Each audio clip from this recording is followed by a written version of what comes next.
नमस्कार दोस्तों, आज की वीडियो में आपका स्वागत है। आज हम चर्चा करेंगे क्रिप्टोकरेंसी के बारे में। क्रिप्टोकरेंसी डिजिटल या आभासी मुद्राएं हैं जो क्रिप्टोग्राफिक प्रणालियों पर आधारित होती हैं। ये तृतीय पक्ष मध्यस्थों की सहायता के बिना सुरक्षित ऑनलाइन भुगतान संभव बनाती हैं। क्रिप्टो विभिन्न एन्क्रिप्शन एल्गोरिदम और क्रिप्टोग्राफिक तकनीकों को संदर्भित करता है जो इन प्रविष्टियों की सुरक्षा करते हैं। बिटकॉइन और अन्य क्रिप्टोकरेंसी के आकर्षण और कार्यक्षमता का केंद्र ब्लॉकचेन तकनीक है। जैसा कि इसके नाम से ही स्पष्ट है, ब्लॉकचेन अनिवार्य रूप से एक ऑनलाइन लेजर पर सूचनाओं के जुड़े हुए ब्लॉकों का एक समूह है। प्रत्येक ब्लॉक में लेन देन का एक समूह होता है जिसे नेटवर्क पर प्रत्येक सत्यापनकर्ता द्वारा स्वतंत्र रूप से सत्यापित किया गया है।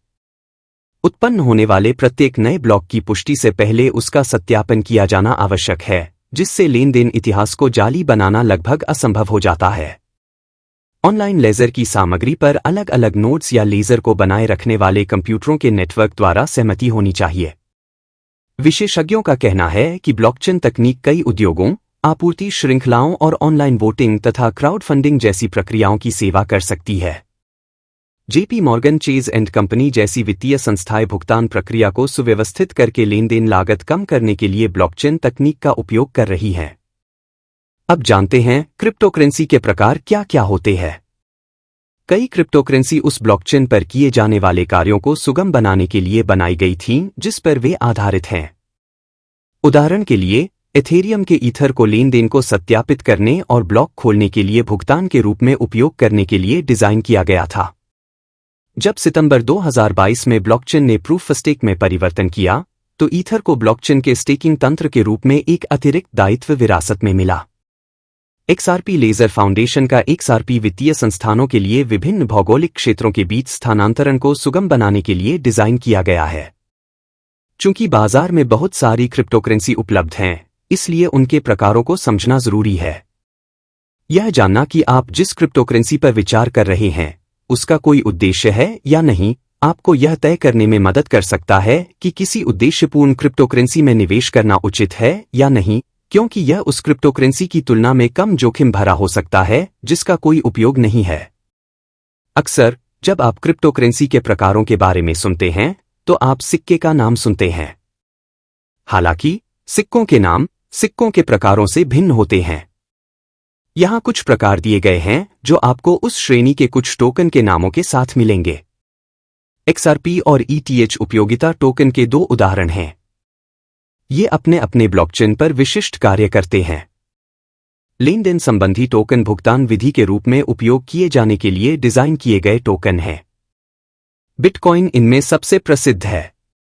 कुछ टोकन ब्लॉकचेन पर मतदान या अन्य अधिकारों का प्रतिनिधित्व करते हैं, जैसे कि यूनिस्वैप।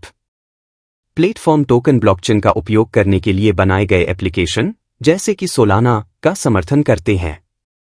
सुरक्षा टोकन किसी परिसंपत्ति के स्वामित्व को दर्शाने वाले टोकन, जैसे कि टोकनकृत स्टॉक MS टोकन एक प्रतिभूतिकृत टोकन का एक उदाहरण है। चलिए अब जानते हैं क्रिप्टोकरेंसी आप कैसे खरीद सकते हैं। यदि आप उत्पादों और सेवाओं को खरीदने के लिए क्रिप्टोकरेंसी का उपयोग करना चाहते हैं, तो आपको एक क्रिप्टोकरेंसी एक्सचेंज पर जाना होगा। ये ऐसे व्यवसाय हैं जो आपको स्टॉक के समान वर्तमान बाजार मूल्य पर अन्य उपयोगकर्ताओं से क्रिप्टोकरेंसी खरीदने या बेचने की अनुमति देते हैं। सिक्के खरीदने के बाद आपको उन्हें एक डिजिटल वॉलेट में स्थानांतरित करना होगा या अपने सिक्कों को संग्रहीत करने के लिए कॉइनबेस जैसी किसी तृतीय पक्ष सेवा का उपयोग करना होगा। यदि आप केवल निवेश के रूप में क्रिप्टोकरेंसी खरीदना चाहते हैं, तो आप अपने ब्रोकरेज के माध्यम से ऐसा कर सकते हैं। क्या क्रिप्टोकरेंसी कानूनी है? फिएट मुद्राएं अपना अधिकार सरकार या मौद्रिक प्राधिकरणों से प्राप्त करती हैं। उदाहरण के लिए, अमेरिकी डॉलर को सरकार द्वारा संयुक्त राज्य अमेरिका की आधिकारिक मुद्रा के रूप में मान्यता प्राप्त है और जारी किया जाता है, और यह कानूनी निविदा है। लेकिन क्रिप्टोकरेंसी किसी भी सार्वजनिक या निजी संस्था द्वारा जारी नहीं की जाती है। इसलिए दुनिया भर के विभिन्न वित्तीय न्यायालयों में उनकी कानूनी स्थिति के लिए मामला बनाना मुश्किल रहा है। यह बात भी मददगार नहीं है कि क्रिप्टोकरेंसी मुख्य रूप से अधिकांश मौजूदा वित्तीय बुनियादी ढांचे के बाहर काम करती रही है। अमेरिका में क्रिप्टोकरेंसी की कानूनी स्थिति दैनिक लेनदेन और व्यापार में उनके उपयोग के लिए निहितार्थ पैदा करती है।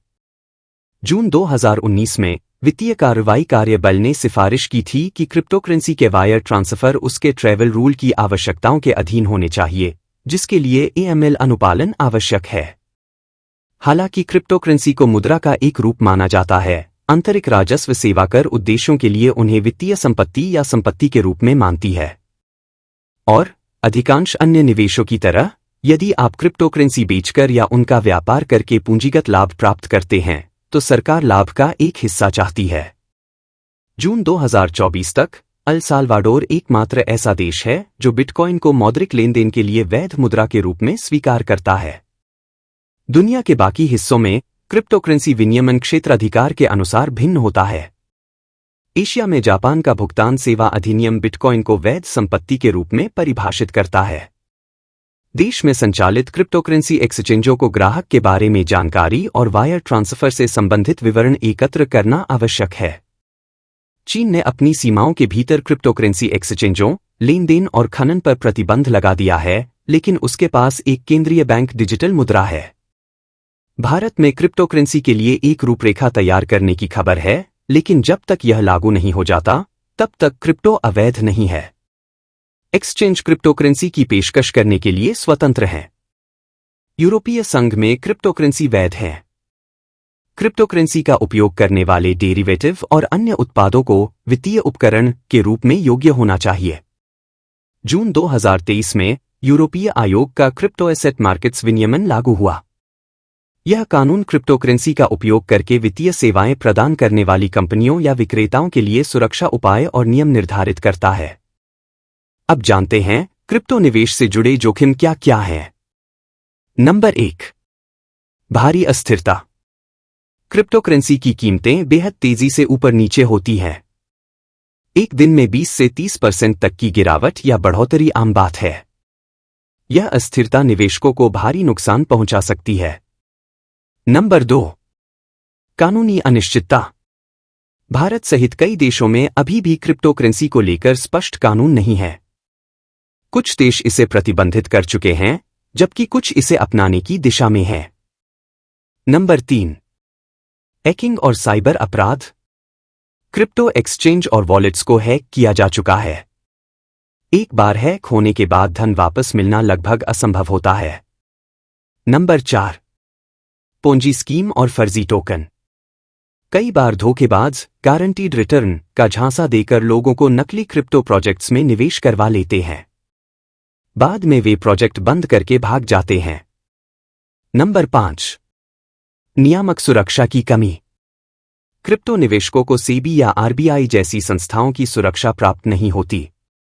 नुकसान होने पर कोई कानूनी सहायता नहीं मिलती। नंबर 6, तकनीकी जटिलता। क्रिप्टो का तकनीकी पहलू जैसे कि private keys, blockchain network, gas fees आदि आम निवेशकों के लिए समझना कठिन हो सकता है। हाल के वर्षों में प्रमुख क्रिप्टो घोटाले क्या क्या हुई हैं? 2022 का FTX घोटाला। FTX एक शीर्ष क्रिप्टो एक्सचेंज था, लेकिन इसके CEO सैम बैंकमैन-फ्राइड पर ग्राहकों के फंड का दुरुपयोग करने का आरोप लगा। यह कंपनी दिवालिया हो गई और लाखों निवेशकों की पूंजी डूब गई। 2022 का टेरा लूना क्रैश। टेरा USD एक एल्गोरिदमिक स्टेबल कॉइन था, जो मार्केट से जुड़ी त्रुटियों के कारण ढह गया। इसके साथ जुड़ा टोकन लूना भी पूरी तरह से बेकार हो गया। लगभग $40 बिलियन का नुकसान हुआ। 2024 से 2025 में भारत में उभरते फर्जी ऐप्स। हाल ही में वजीरएक्स के वैलेट से 230 मिलियन रुपीस गायब हो गया था। भारत में कई फर्जी क्रिप्टो निवेश ऐप्स सामने आए हैं जो लोगों को 100% रिटर्न का वादा करते हैं। लाखों लोग इन स्कीम्स में पैसा लगाकर अपना सब कुछ खो चुके हैं। वनकॉइन घोटाला। रुजा इग्नाटोवा नाम की महिला द्वारा चलाया गया यह घोटाला अब तक के सबसे बड़े क्रिप्टो घोटालों में से एक रहा। यह पोंजी स्कीम थी जिसमें लाखों लोगों ने अरबों डॉलर गंवाए। क्रिप्टोकरेंसी निश्चित रूप से वित्तीय दुनिया में क्रांति ला रही है, लेकिन यह क्षेत्र अभी पूरी तरह सुरक्षित और परिपक्व नहीं हुआ है। निवेशकों को इसमें कदम बहुत सावधानी से रखना चाहिए। अधिक जानकारी जागरूकता और सतर्कता से ही आप इस हाई रिस्क, हाई रिवॉर्ड वाली दुनिया में सफलता पा सकते हैं। यदि आप नए हैं तो छोटे से निवेश से शुरुआत करें और सीखने की प्रक्रिया को प्राथमिकता दें।